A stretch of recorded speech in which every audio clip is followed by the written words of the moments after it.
Her crimes are unforgivable.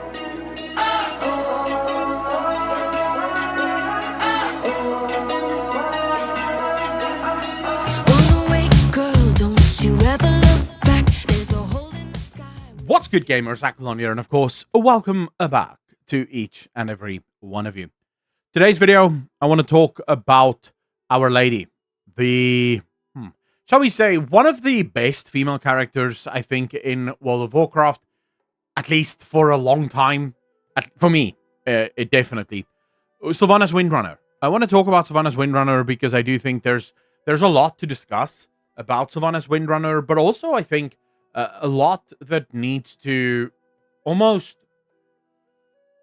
be speculated upon, but I don't know if speculation is even necessarily the right word because, well, let's just say there's a lot of question marks about Sylvanas, and then also a lot of like wish list stuff that I really am excited for when it comes to Sylvanas. So let me stop saying the word Sylvanas and just get into it, shall we? All right, so before we get into it, let's discuss where was Sylvanas. For those of you that don't know the story, maybe you haven't played yet, maybe this is your first time ever hearing anything about World of Warcraft lore. Sylvanas Windrunner is the leader of the Forsaken. Once an elf fallen to the Blade of Arthas, became a Forsaken, that's undead banshee, then served Arthas for a little while, then got really pissed off and said, fuck no, I'll do my own thing. Then got a bunch of people together. They called themselves the Forsaken because they like being emo.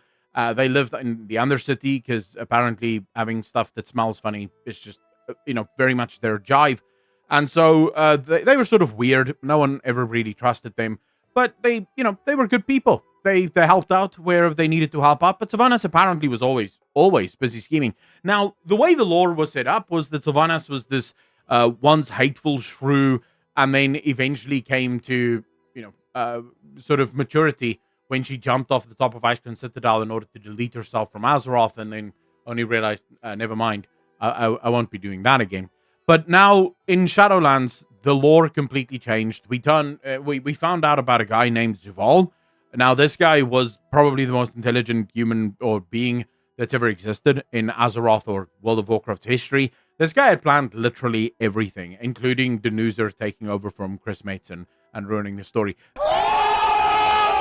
This guy had it all planned from the beginning. Like, he knew what everything was going to be long before he knew that Heroes of the Storm was going to be cancelled before Heroes of the Storm was ever even made. That's how intelligent this guy was.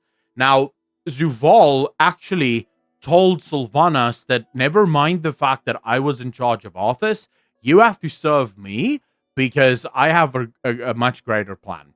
And then Sylvanas did that for a while until she decided, never mind, I no longer want to serve you. And she tried to shoot Zovaal with an arrow, but that didn't work. But then later, she did help us take down Zovaal, so all was forgotten and all was forgiven. But not really, because Sylvanas is currently spending all of her time in the Maw. The Maw is a terrible place, don't even think going there. Not because it's really a punishment in terms of like in-game lore, but really boring and very empty. So don't go there. It's not a lot of fun. But anyway, so Sylvanas is right now, she's sentenced to serve in the Maw, saving all of the souls that she had sent there. But that's not the only reason why Sylvanas is there. Sylvanas is also searching for something. We find that out during the Heritage Armor questline for the Forsaken, where Sylvanas speaks about the one that she's looking for and that she will not give up until she's found him, and that is Nathanos. A lot of people talked about it could be a brother. No. No family ties will ever make you search that hard. It is absolutely Nathanos. Nathanos is her lover. It's the one person in this universe that Sylvanas was willing to lose her status for in Elven society, but also willing to lose her life for as a Forsaken. It is the one person that has always been able to ground Sylvanas. So she is currently on a mission. That's why it's sort of interesting that when Tyrande sentenced Sylvanas to this, you didn't see Sylvanas being like, oh, no, I was more thinking about maybe I'll scrape the bun off Teldrassil or something. No, so Sylvanas was perfectly contained with that being her sentence because she wants Nathanos. Of course, she only learned about Nathanos being there after Tyrande went bitch and told her, and then that sort of threw her through a loop. And that's one of the reasons she eventually decided not to serve Zovaal. But we won't get back into that. That was a dark period in World of Warcraft history that I don't think anyone needs to recap, really. But okay, so right now, Sylvanas is spending some time in the mall, taking a chill pill. And for good reason. A lot of players had a bit of Sylvanas fatigue. They had seen enough. They sort of needed a break. But I hear that Sylvanas' OnlyFans is coming along nicely. She will be firing that bad boy up, I think, in midnight. She will be back on our screens to entertain all of us. Now, in all seriousness, I do believe that midnight is the moment that Sylvanas comes back. There is no way that you have an expansion that is going back to Quel'Thalas, the place where Sylvanas fell, and you don't have all of the Windrunner sisters there. But I wonder, and this is where we get into maybe a little bit of speculation, but I do wonder if Sylvanas coming back doesn't have something to do with her finding Nathanos, but perhaps learning even more. So I have to go into a little bit more detail here. And if I lose you on this journey, don't worry, I'll come back and find you later. So I have I have theories when it comes to the Shadowlands, as most of you know, because I theorized throughout the Shadowlands about this. I don't trust any of the Eternal ones, especially not the Primus, but I don't trust any of the Eternal ones. I have always maintained that the way the Shadowlands operate right now does not seem to be the natural way or the original way in which the Shadowlands operated.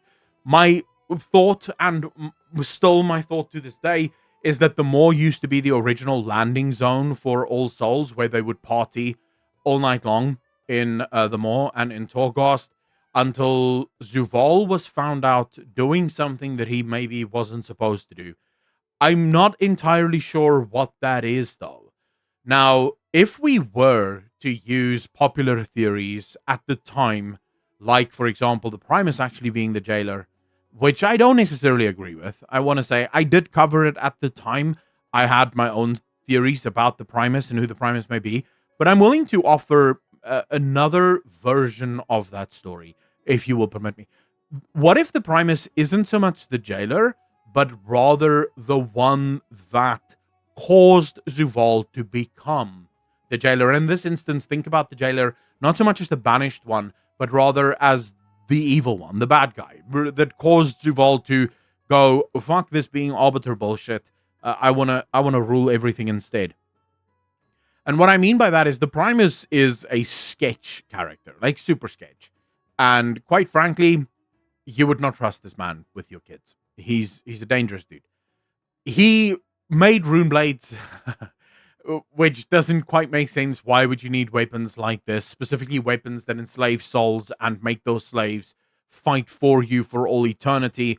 What good person would ever want to create magic like this? More importantly, the Primus invented domination magic. Now, we can talk for hours and hours, what is domination magic and what does domination magic, where does it actually come from? And maybe I'll have a video one day about that. But for now, you don't have to worry about that. Just the very idea that someone would create magic like this, the kind of magic that can enslave someone against their will and bend and twist them to do pretty much whatever you want, already should suggest to you that the Primus is at least not... Let's just say this. If you had a company and you needed an accountant, maybe the Primus, like, he's morally malleable enough that he would make you a lot of money, but you'll also probably go to jail at some point as they find out that tax fraud was a thing. And then by the time the FBI arrives in order to, arrest you, the Primus is gone already. And there's no trace that he ever actually worked for you. That's sort of my thinking on who the Primus is and what the Primus has done. I think Zovaal found out that the Primus was up to no good. Remember, Zovaal used to be the Arbiter, and as the Arbiter, he would see the entire life of every single soul that had ever died. What if Zovaal saw beings killed by rune blades? Knowing full well that the Primus is the only one that can design these weapons, Zovaal starts to realize that something is off in the galaxy. Why is the Primus interfering with the real world? Why is the Primus interfering with reality when they're not supposed to be doing that? And what if Zovaal then further finds out that the old gods are intricately or intimately intertwined in this entire thing? Xal'atath being the perfect example of a rune blade. Yes. Xal'atath is indeed a rune blade because we know the Xalatath is a weapon with a soul inside of it that makes it a rune blade. The fact that the Void has the ability to create rune blades, but the Primus is the one who invented this technology, suggests that at some point the Primus must have helped the Void to create the Xalatath. And what if that was the first thing that made Zovaal go, oh, what? Oh, shit. That's a problem. And then, of course, I can only speculate at this point. But what if Zovaal, knowing this now and realizing that there's elements within the Shadowlands that appears to be in cahoots with the Void, in cahoots with forces that should not be in cahoots with. They should not be talking to each other. And then he started creating his own army. And it was this that eventually led to his banishment, when he started to turn these souls into weapons of his own making. That is when the Primus managed to convince all of the other Eternal Ones to lock him up inside the Maw, remove the souls from the Maw, and, create a new sort of realm where they can hang out and chill and eat souls all day long. Let's say the ending is still in the works. I have not worked on that ending to fruition, but I have a feeling that Sylvanas might be finding out some things in the Maw. She may be finding more than what she thought in her search for Nathanos. So I already think I know where Nathanos is. Nathanos is inside one of those soul prisons that we see Zovaal reaching in and removing Arthur's soul. Nathanos is inside one of those. But in order to go to that, Sylvanas would need to gain access to Torghast. And then Sylvanas would probably have access to records, historical documents, and even brokers maybe that she may meet in there that may have interesting tales, interesting stories to share with Sylvanas as to what exactly transpired in Torghast, what exactly transpired within the Maw, and what exactly led to all of this. I still maintain that the Eternal Ones are not friends, and that the Eternal Ones should absolutely not be trusted. And then you sort of match this with Malfurion in Ardenweald, that may also now come back, having learnt a number of things about Ardenweald and how things are operated, how things operate inside Ardenweald. We may actually finally get our expansion, us versus the Eternal Ones. That you have no idea. I get a semi when I think about that. That's how happy that the thought of that makes me. I don't know. I get like a little kid on Christmas Eve, just knowing that it's Christmas time and there's presents, and one of the presents may be the Primus's head. Like, who knows? That could be so cool. In Orgrimmar on a spike. There you go. The Primus is dead. Ding dong. Fuck you, bro. So yeah, that's what I'm sort of hoping for. This has been a much more informal video than usual. I get that, but these are just thoughts that I wanted to share. I wanted to get it out there because it's very difficult to build a cohesive theory around these thoughts, because so much of it is still very much unknown, and also so much of it is literally wishful thinking on my end. But I wanted to share it and wanted to get your idea. Anyways, I'm gonna leave you with that. Go do other things now. Patrons, thank you so much for supporting, by the way. $1 a month keeps the channel free from sponsorships. Peace. Oh.